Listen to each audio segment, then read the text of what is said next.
সুপ্রিয় তারাপুরবাসী, আসসালামু আলাইকুম।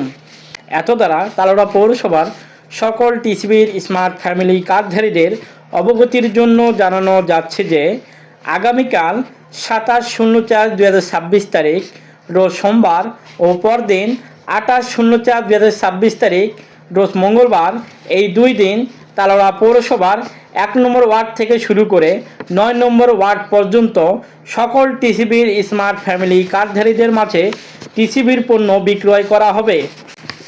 এবারে প্যাকেজে থাকছে চাল 5 কেজি, ডাল 2 কেজি, তেল 2 লিটার ও চিনি 1 কেজি। সর্বমোট প্যাকেজ মূল্য 540 টাকা। সর্বমোট প্যাকেজ মূল্য 540 টাকা। এবারে টিসিবির পণ্য বিক্রয়ের স্থান তালোড়া খান অটো রাইস মিল গেট সংলগ্ন আকবর শেখের গুডাউন ডিলারের নির্ধারিত ঘর হতে আপনাদেরকে টিসিবির পণ্য ক্রয় করার জন্য বিশেষভাবে জানানো হলো। ধন্যবাদ সকলকে।